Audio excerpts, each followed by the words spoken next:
Hello, everyone. This is Melanie Cole. I am the transition coordinator at Slippery Rock High School.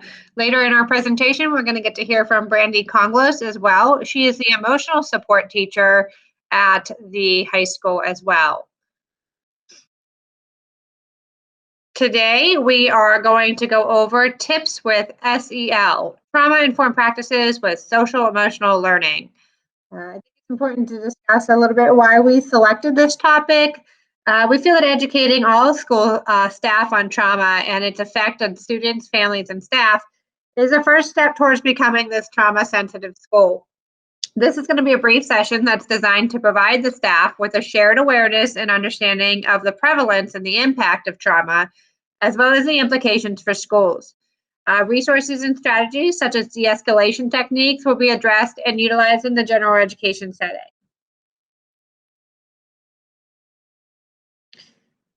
PDE does have a nice documentation. You need to go onto the PDE website, as well as go to the Pennsylvania Department of Education, go to schools, safe schools, mental health, trauma, and then there is tips on here, as well as resources.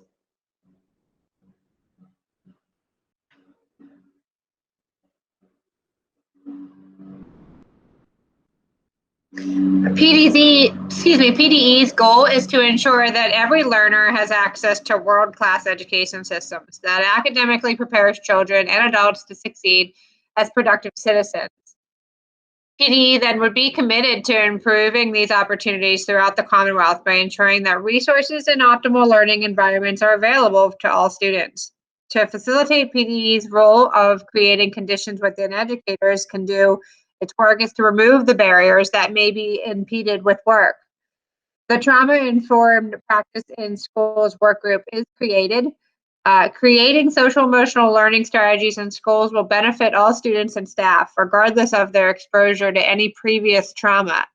Educating all school staff, building valuable resources for application, and raising this awareness and understanding of the prevalence and impact of trauma are essential steps to becoming a trauma-sensitive school. So SEL is social and emotional learning. It's the process through which children and then adults can manage their emotions, set and achieve positive goals, feel and show empathy for others, and establish and maintain positive relationships and make responsible decisions. This video here is from Castle, CASEL. It'll be it's in the resource link for you. It shows a nice video of what really we're looking to provide for SEL. Social emotional learning is essential. It's the tools that kids need to be resilient, to be problem solvers, to be good people. SEL is really about the holistic development of young people. SEL is trying to bring a balance to the individual and what are the personal competencies you need to develop to be successful. How do you pull them all together so that kids can relate and navigate the world more effectively? The myth was that knowledge was information that could be bolted onto a brain like any other kind of mechanical part. The truth is knowledge is constructive.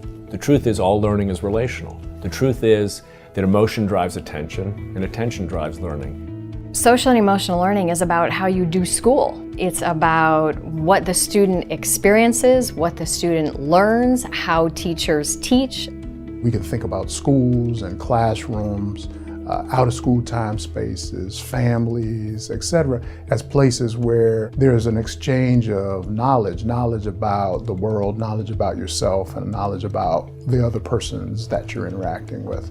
All of those kinds of experiences, I think, help form and expose and shape the ways in which young people understand themselves and other people. And we start talking about the whole child. Does your child understand self-awareness? Do they understand social awareness? Do they make good decisions? Are they responsible? And then we start talking about what that applies to academics and looking at all the essential skills we need them to be successful in life. Children learn when their heart is open, engaged, connected, and filled with purpose. Learning is magical, and through SEL, we can create conditions that allow all kids to access that magic.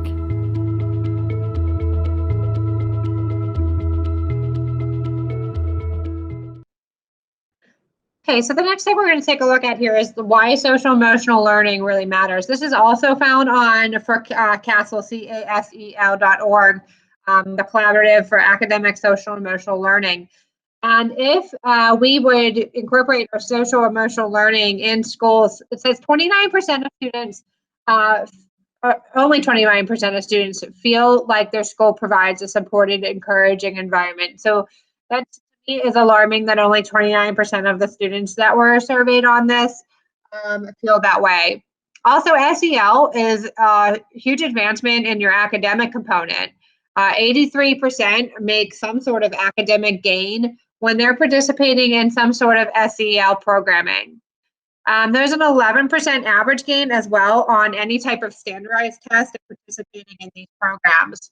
It's also increasing behavior and attitudes towards school and prevents substance abuse. And there's an 11% average increase in GPAs as well for those who are participating in SEL programs. As shown in the video, SEL really has a 5 pie chart that, as far as strategies and learning experts that we are to implement within this program. So we have self-management, social awareness, their relationship skills, responsible decision-making, as well as the self-awareness are the 5 pillars of SEL. One of the things, and a very strong belief that I have, is to make sure that students are being taught resilience. Resilience is the ability of individuals to not succumb to adverse experience, and is the typical response to adversity.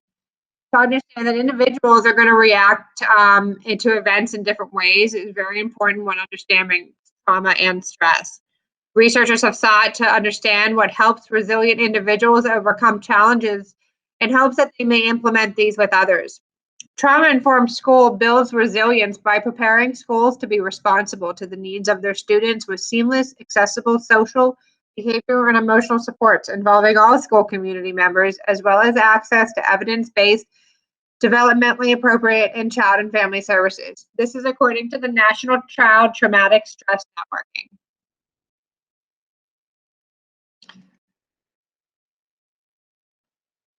This here shows that this must be a whole school approach to not only social, emotional, but health and well-being. Creating a whole school approach is imperative to the success of any of these processes. Schools must create an environment that addresses the needs of all students, staff, administrators, and families who might be at risk for experiencing traumatic stress symptoms.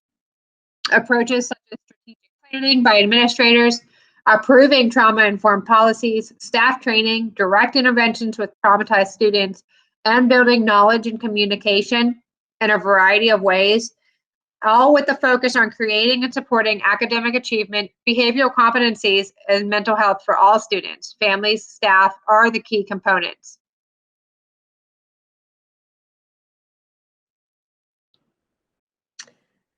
We know that traumatized children are vulnerable. Teachers are the critical link to interventions with the sensitivity and awareness. Best practices create an environment where students can learn in a safe and positive environment. Children who experience trauma struggle with interpersonal relationships. They face cognitive deficits, including memory and language development, and overreact to everyday stresses.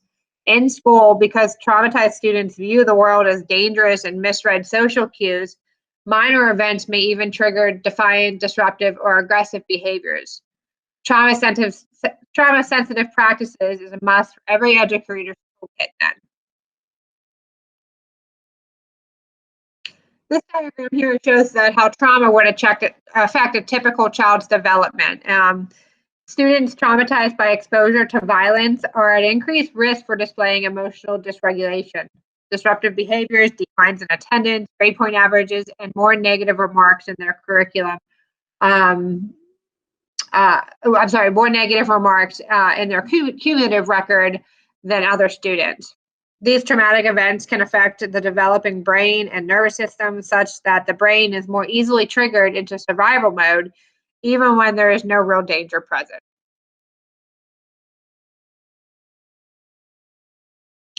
There can be very small changes in your classroom interactions that can make a big difference for traumatized students. School environments do not always recognize these signs of induced behaviors, and therefore we are punishing these students in potentially harmful ways. When teachers are educated to be proactive and responsive to the needs of their students, especially those suffering from traumatic stress, students' ability to learn increases. Some of these changes include expect unexpected responses, employ thoughtful interactions, be specific about building relationships, promote predictability and consistency, teach strategies to change, give supportive feedback to reduce negative thinking, create islands of competence, and limit exclusionary practices. Brandy Conglos is going to go into some more specific strategies that you can implement in your classroom for SEL.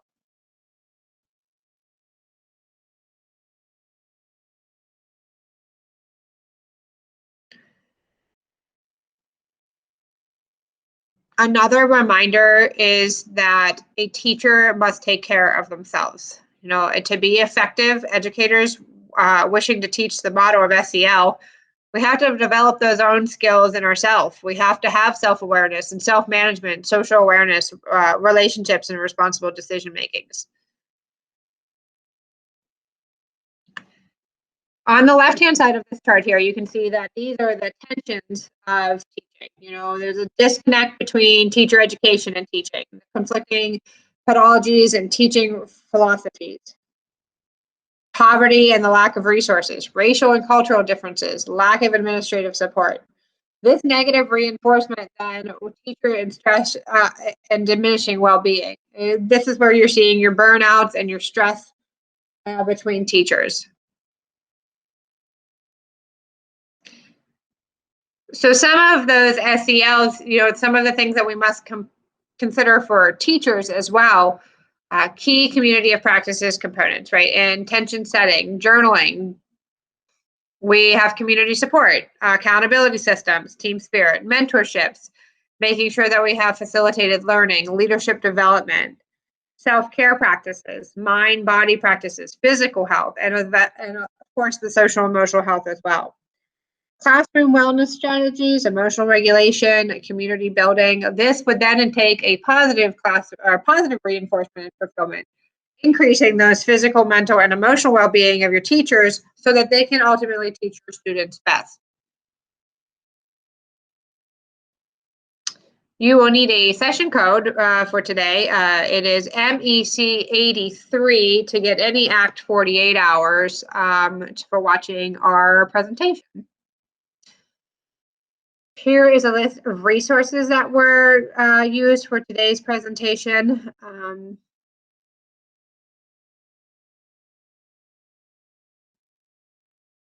And we are going to pause here and hope that Mrs. Conglos and I can do a little bit more on some of the conversation on the importance of SEL, not only with students, but also with staff members. Hello, my name is Brandy Conglos. I'm an emotional and autism support teacher at Slippery Rock Area High School for grades 9 through 12. This will be my 8th year of teaching in this area. My education background includes elementary and special education, as well as a master's in autism education. Today, I will be discussing examples of de-escalation strategies to help with aggravated students, as well as social-emotional learning activities that you can easily incorporate into your classrooms that hopefully help to prevent situations in which you need to use de-escalation strategies.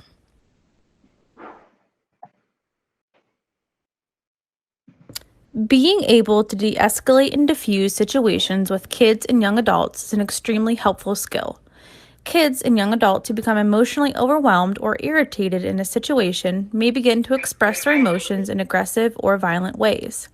Some examples of these behaviors might include aggressive posturing, yelling, throwing items, swearing, and making threats. Quite often, without training, these situations become a power struggle between the young adult and the teacher. These power struggles only make the situation worse, though. The best way to handle these types of behaviors is to de-escalate the situation as soon as possible. It's very, very important to recognize that this does not mean letting the student get away with the behavior. Instead, de-escalation focuses on helping the student return their emotions back to a normal level.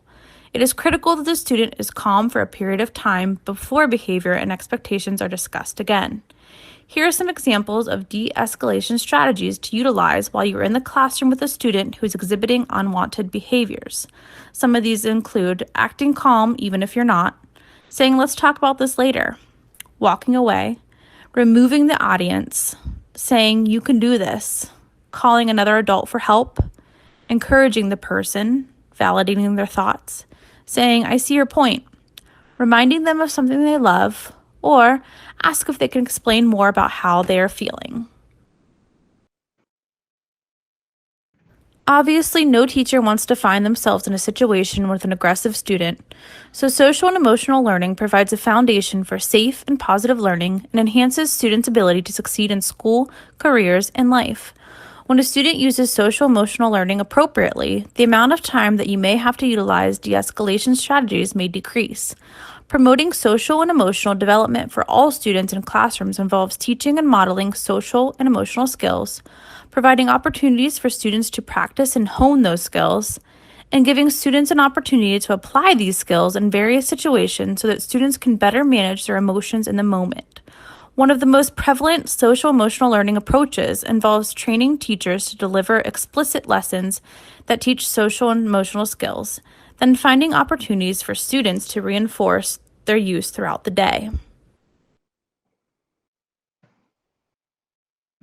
While it may be difficult to find time in your busy teaching schedule to fit in social emotional learning lessons, I've included quick and easy strategies for you to implement into your classrooms that won't take up too much time and will be effective in promoting social and emotional development. The social and emotional strategies that I'm about to share cover the 5 main components of social and emotional learning, which include self-awareness, responsible decision-making, relationship skills, social awareness, and self-management.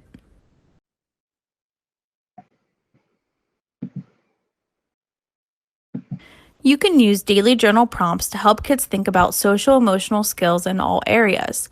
Journaling helps students control their symptoms and improve their mood by helping them prioritize problems, fears, and concerns.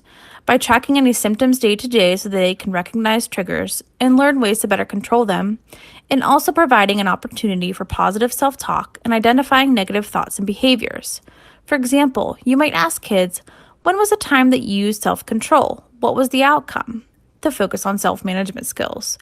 After writing, it's helpful to have students share their responses with a partner or with the class as a whole, as long as they want to. Kids will be practicing writing, partner work, group discussion, and social emotional learning skills all at the same time. I've included a year-long journal writing prompt that is a great place to start to include in your classroom. Using mindfulness in the classroom can help teach kids how to calm down before a big test, manage their emotions when they are upset, and just feel happier in the moment. Sometimes kids don't really know how to calm down on their own. Teaching mindfulness can help kids learn breathing strategies, how to focus on just one thing at a time, and relaxing their bodies.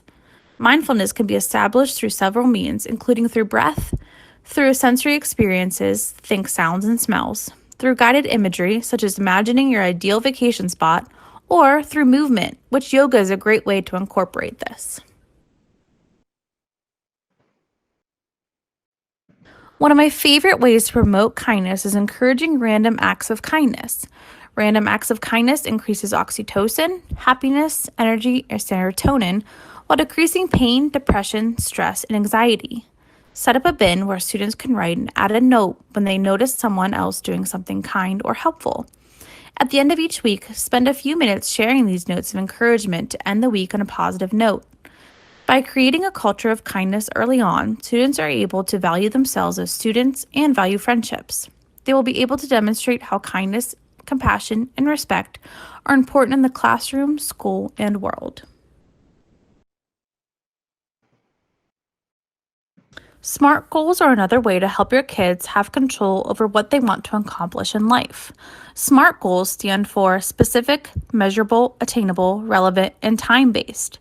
You can have students write SMART goals for an academic area they need to improve or a social area that needs work.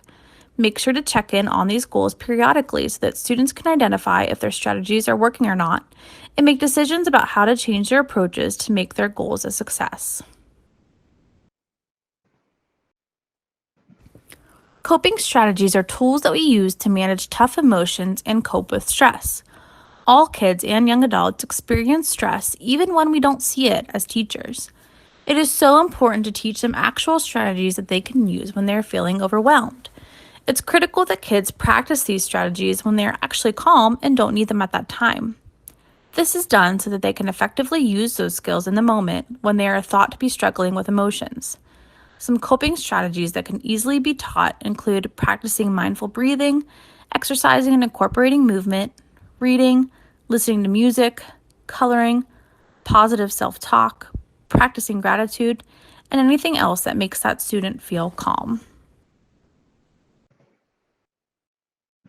Just teaching or addressing some of these social-emotional skills isn't enough. When you see them in action in the classroom, highlight and encourage the skill. For example, you might say privately to a student, "I noticed that you were frustrated when you couldn't work with the group you wanted to, but you did a great job using your self-control and flexibility to go with the flow and choose another group. Thank you." You can highlight the skills to a whole class too. You might say something like, "Before this test, I want everyone to just stop and use some positive self-talk. Give yourself a compliment."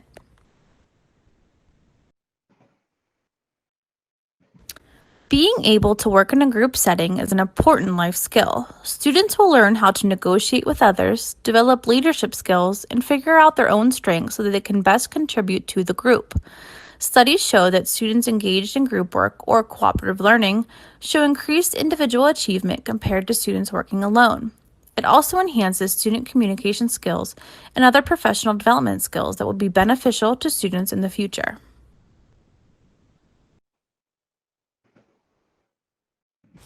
An important component of social-emotional learning is teaching students how to make responsible decisions and set goals. When students are able to make choices in class, it empowers them to learn to be responsible and to cultivate positive autonomy. When students make decisions, they have more of a stake in living up to their choices. You can start small by offering student choices of what to read or a choice between tasks. Look at the calendar together and let your students choose a deadline that they can manage that works best for you. Even small decisions can be an incredibly meaningful learning tool within school structure, which typically offers little student choice.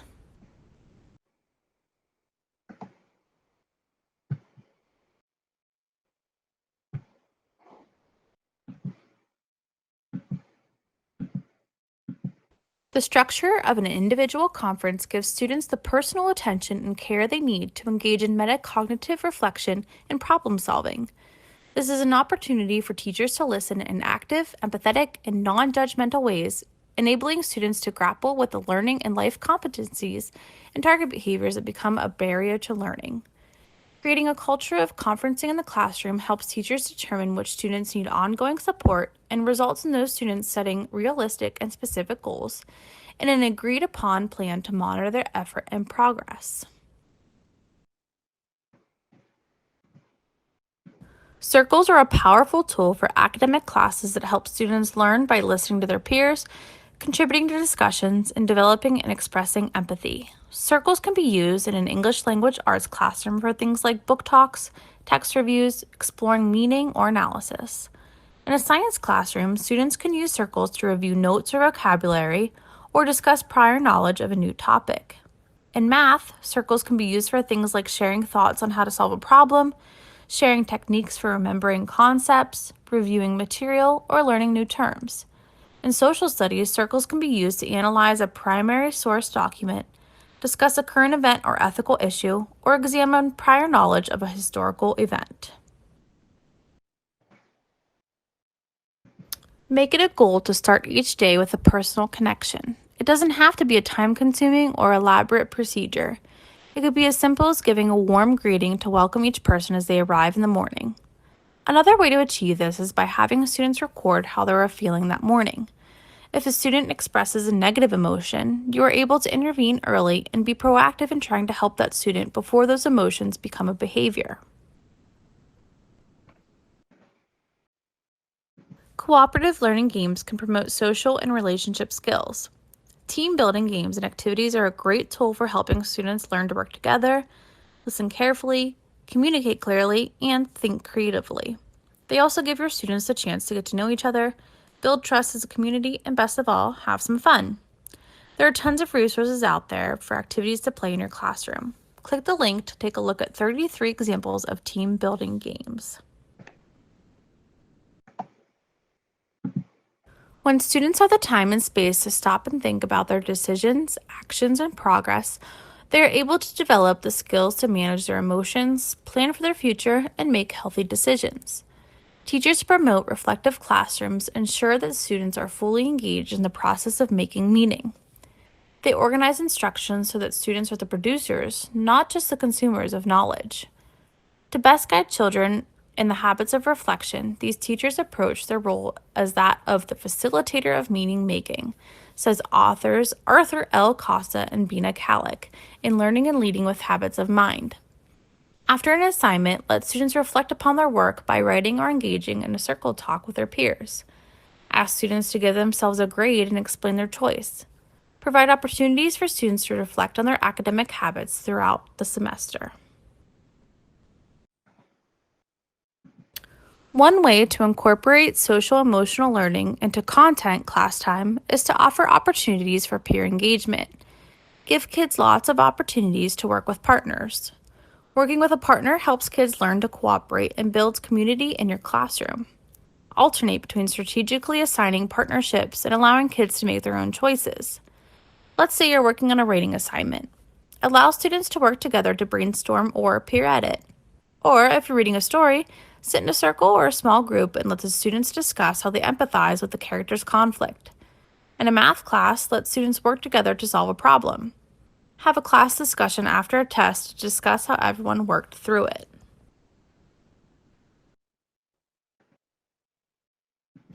Peer mediation is a problem-solving process that helps students involved in a dispute meet in a private, safe, and confidential setting to work out problems with the help of a student mediator. This occurs before adults become involved. Students can sign up to be a peer mediator for friendship problems, classroom problems, lunchroom problems, and etc. The students and mediators work together to find a peaceful solution. If they are unable to do so, this is when the teacher gets involved. By doing this, students develop mutual respect and clear communication. It empowers students with the skills and strategies for dealing with conflict, develops communication and decision-making tools for the future, and it helps students gain perspective and understanding of themselves, others, and their issues. Introduce a quote relevant to what your students are learning or a shared experience. For example, an act of violence in the community. You can facilitate a whole class discussion, group students in pairs, or have each student share a one-word response to the quote. This gives students the space to reflect on their beliefs and experiences and whether they agree or disagree with the quote and other students' opinions, and it gives them insight into their peers' perspectives and feelings. Growth mindset is the idea that, with effort, it's possible to increase intelligence levels, talents, and abilities. Students who demonstrate a growth mindset believe that their abilities develop over time, tend to seek out opportunities to gain new knowledge and broaden their skills, and do not typically shy away from challenges. In comparison, a fixed mindset is the belief that intelligence and talents are static, leading students to believe that their potential for success is based on whether they are currently possess the required abilities. These students are often tempted to give up on things that get hard. They may run from challenges, see mistakes as failures, or approach success differently to their classmates with a growth mindset. An easy way to incorporate this in your classroom is to teach students positive phrases that they can use in a time of struggle. Here is a poster, 8 phrases that nurture a growth mindset, that gives students positive phrases they can use to foster their resilience and overcome failure. Hang a large copy on the wall, or give them a smaller version for their journals or planners. Creating a community of learners in a school can be done in many ways by students and staff. One way to quickly build relationships between students and staff is to create buddy classrooms. These are classrooms from different grade levels that meet routinely. The goal of the buddy classrooms is to create bonds between older students and younger students. The older students become role models for these younger students. Having a special connection with another class is a great way to build positive ongoing relationships in your school community. Kids are always amazed at how easy it is to find common ground with younger or older students. The big kids feel important and the little kids feel special. Buddies can be used to help younger students read, complete experiments, eat lunch together, or just talk. Empathy is one of the most critical skills for students to develop. It is the foundation for considering about how others think and feel so that we can respond in socially appropriate and compassionate ways.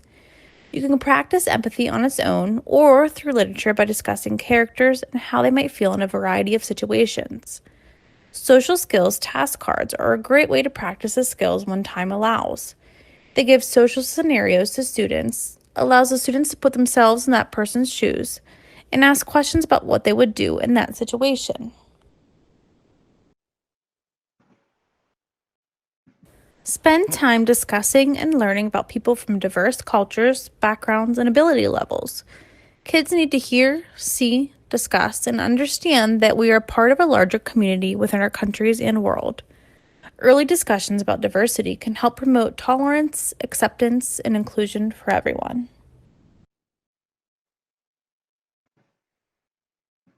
Give kids lots of opportunities, both structured and unstructured, to talk to one another during the course of the day.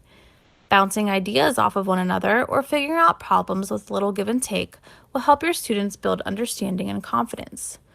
The link below includes a think, pair, share alternatives to try with your students.